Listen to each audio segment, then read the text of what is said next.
Heartbeats on tänään tosiaan tää Hard Rock Cafe Helsingissä ja meillä on vieraana tänään Afro-Mikko solo-projektiltaan ja laulaja, solisti kautta kitaristi, mitä sä teetkään kaikkea sitten Color Bluessa. Ja mitäs sulle Mikko kuuluu tänään? Hyvin työntäyteistä meininkiä. Tässä on tehty yhtä ja toista asiaa. Kaikki aina silleen niin kuin 10 minuuttia ja sitten innostuu jostain uudesta asiasta. Ja se on loputon kierre. Se on jatkunut 2 kuukautta putkeen tällainen pahin meininki. No se on hyvä, että sentään inspiraatiot riittää eikä niin päin, että ei oikein niin kaivelee vaan kotona enää ja miettii, että mitä sitten seuraavaksi. Kyllä, se on siistiä, että on tekemistä. Joo, sulla kun on tällä hetkellä 2 aktiivista projektia, joista toisessa laulat suomeksi ja toisessa taas laulat englanniksi, niin mikä sun mielestä on niin kuin helpompaa sanotuksesta, enkun kieli vai suomen kieli? No mä oon sitä englanninkielistä kamaa tehnyt niin kuin 2000-luvun alusta saakka, niin luonnollisesti se on mulle niin kuin se musiikin äidinkieli tavallaan, että toi Suomi-touhailu alkoi vasta niin kuin 2011, että se on edelleen aika tuore juttu, koska mä pidin siinä taukoa ja vähän niin kuin lopetinkin sen jossain vaiheessa, mutta sitten tapahtui kaiken maailman vahinkoja ja jouduin siihen valitettavaan tilanteeseen, että mä oon nyt kahden eri musiikkiprojektin uhri.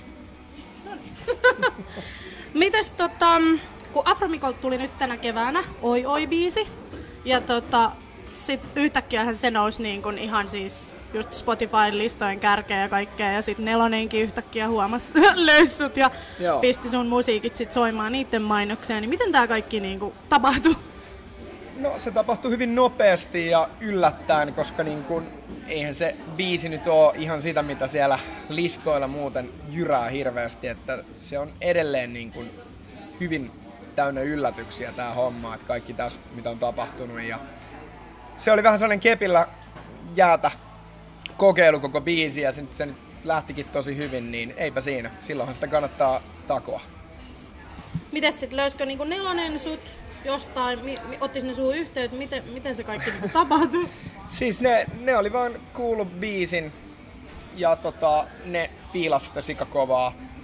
Se oli joku aika uusi tyyppi, yksi Mimmi, ja mä en ollut ihan varma edes aluksi, että onko se oikea henkilö. Mun piti tarkistaa joltain kaverilta, joka oli Facebookissa. Se tuli Facebookin kautta yhteydenotto ensinnäkin, ja se mä tarkistin, että onko tää ihan oikea tyyppi nyt, että onko tää nyt joku vitsi, koska se tuntui aika isolta jutulta, että niin kuin omakustanne biisi olisi otettu Nelosen jonnekin niin kuin mainostunnariksi, ja kyllä se oli sit ihan oikea henkilö, ja aika nopeasti hommat eteni, ja 3 viikon päästä se olikin jo telkkarissa.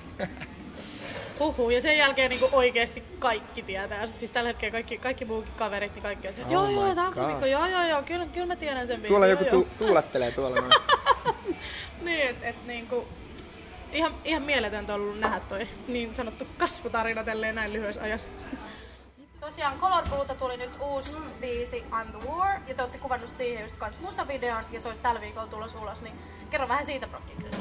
No me ollaan nyt tehty selkeä pesäero niinku tän enkkubändin ja tän Suomi-homman kaa, että niinku keskitytään oikeasti sinne ulkomaille aika paljon, koska niinku vaikeeta on, mutta toisaalta se on ollut positiivista, että nyt ihan viime viikkoinakin on tullut tosi monta uutta tällaista suomalaista enkkuprojektia, jotka on saanut hyvää näkyvyyttä ja jalansijaa. Et ei se niinku mahdotonta ole, mutta työtä riittää. Et siellä Ruotsin päässä, jonne me tehtiin kustari tossa, niin ne siellä taistelee kovasti, että ne saa biisin eteenpäin. Ja video on hyvin hauska. Bändi ei ole siinä esillä. Meillä on vähän tällaisia hahmoja ollut muutenkin videoissa. Me tehtiin sellaista amerikkalaista blendausta, että meillä oli niinku bändi soitti, ihan niin kuin Aerosmithillä. Bändi soittaa ja sitten tulee tarinaa väliin, mutta me tehtiin nyt silleen toistaiseksi sellainen, että on pelkästään niitä tarinoita. Siinä on sellainen ADHD-henkinen tanssi- ja hulivilijätkä, joka kiertää sellaisen mankan kanssa ympäri kaupunkia ja yrittää saada ihmiset joraamaan ja sellaista hauskaa huruukkoilua, niin kuin mä tapaan sanoa. No semmoista varmaan tähän Suomessa vähän kaivataankin tällä hetkellä ja nyt vielä sopivasti just tulee kesällä tää musavideo ulos, niin varmaan niinku saa semmoista hyvää kesäfiilistä kaikille aikaan.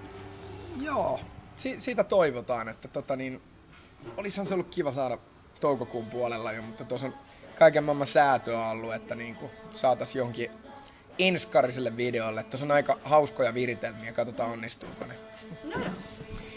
No, mitäs kun sun musiikki on tosiaan tommoista aika hyvän tuulista niin molemmissa projekteissa, niin ja siis sun niin kuin musiikista voi, vaikka kuuntelisi talvellakin synkkyyden keskellä, niin se tuo aina semmoisen ihanan kesäfiiliksen, semmoisen onnellisuuden jotenkin, ja se jotenkin paistaa siellä läpi, vaikka olisi vähän melankolisempaa niin kuin musiikilta, mutta jotenkin siinä on silti jotain. Okay. No miten mistä sä sitten yleensä lähdet hakemaan inspiraatio kumpaankin projektiin? Tää on hauskaa, koska musta tuntuu, että varsinkin nämä viimeisimmät biisit kummallakin projekteilla, niin on vähän jopa johtanut harhaan ihmisiä, koska siellä on todella synkeää kamaa niin kuin vanhempaa settiä ja nyt tulossa.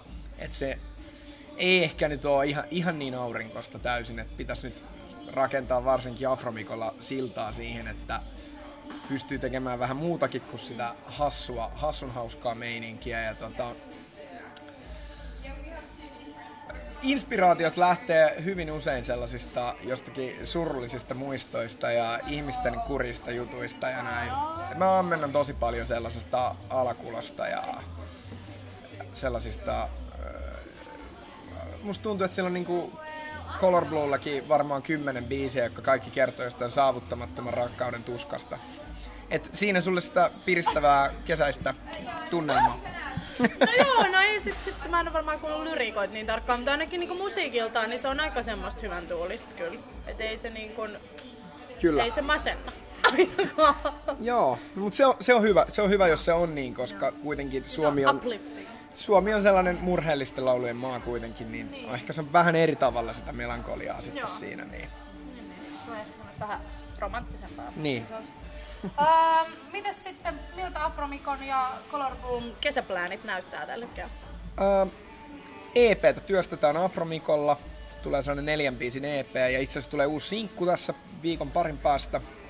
Ja Color Bluella tehdään albumia, koska se on aika tärkeä osa sitä ulkomaan promoa. Ulkomailla sitä albumista vähän välitetään vielä enemmän kuin ehkä Suomessa on sellainen sinkku-julkaisubuumi nyt aika vahvana. Ja tosi paljon niin kuin enemmän ehkä just soloartistit tällä hetkellä on niin kuin siinä menestyjien kentällä. Että jotenkin bändit niin on nyt vähän harvemmin saanut sitä palstatilaa ehkä. Kyllä, se on jatkunut aika pitkään nyt ja loppua ei tunnu tulevan. Eli sitten just ulkomaille mieluummin. Mutta ehkä teillä on vähän isompi audienssikin sitten tulossa. No joo, mutta ja toi Color Bluekin on vähän sillä lailla, että me nyt ehkä ei olla päästy siitä mihinkään mediaa hirveästi laulamaan, mutta siinä on tietynlainen sellainen hybridi. Joo. Että me ollaan toki bändi, mutta se on aika paljon niin kuin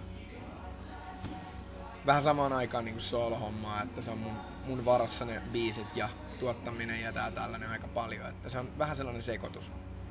Niin että siinä varmaan kestääkin vähän kauemmin saada jotain aikaa, kun sulla on ne 100 eri projektia käynnissä, niin sit jos kaikki kaatuu oman niskaan. Tuleeko sullekin semmonen niin kuin burnout tai mitenkään niin kuin semmonen, että nyt on liikaa kaikkea? Mä vihaan maailmaa kyllä tosi usein, mutta musta tuntuu, että sellaiset ei oikeastaan. Mä teen silloinkin, vaikka mä olisin vähän väsynyt ja rikki. Mun huono päivä, kun mä en saa mitään aikaiseksi, on sellainen, että mä tein silti varmaan ihan hulluna juttuja. Mutta se unohtuu vähän iteltäkin välillä. Lepo nyt. Ei pysty. No, mitäs sitten, kun puhutaan hyvästä musiikista? Mikä sun mielestä tekee musiikista hyvää? No, mä oon aika tosi kriittinen tyyppi ja jotenkin musta tuntuu, että mä oon vähän vanhan koulukunnan jätkiä, että mulle on tosi tärkeää löytää hyviä melodioita, hyviä laulajia ja kaikki muu, niin vaikka se olisi modernimpaa elektrojumputusta ne tuotannot ja näin, tai sitten jotain vanhempaa kitarakamaa, niin periaatteessa silloin on niin paljon väliä, että Spotify mahdollistaa sen, että löytyy niin paljon erilaista kamaa, kaikkea muutakin kuin sitä, mitä siellä nyt etunenässä ehkä tällä hetkellä soi joka paikassa. Mä unohdin ehkä sun kysymyksen, mutta... Eli että siis, mikä tekee hyvästä musiikista hyvää? No, mikä on se niinku elementti, että sulla on tärkein? Melodiat, laulajat on aika tärkeässä roolissa. Et sä et kuuntele esimerkiksi hirveästi semmoista ei-laulaja musiikkia, jotain semmoista ambienttia No tai... joo, se on ihan chilliä kamaa, mutta tossa kamassa ehkä mulle enemmän menee sellainen joku vanha leffamusa ja joku 70-luvun sellainen takaa jo musiikki ja fuusiojat, tollanen kama ehkä enemmän. Mulla on rumasti sanottuna aika paappa musiikkimaku. Paappa. Mä oon aika paappa. No niin. Kauhean. Ei se väärin oo. Mites sitten, tää on meidän tämmönen viimeinen kysymys, mitä me kysytään aina kaikilta Heartbeatsin haastateltavilta. Eli mikä saa sun sydämen sykkimään? Mun sydämen saa sykkimään hyvät leffat, yöhengaaminen ja eeppiset biisit, jos on 5 minuutin kitarasoolo. No niin, niitä ei varmaan hirveästi löydy. Lista on loputon. Mä voisin jatkaa vastaamista tähän kysymykseen loputtomiin. No niin. Yes. Kiitos paljon.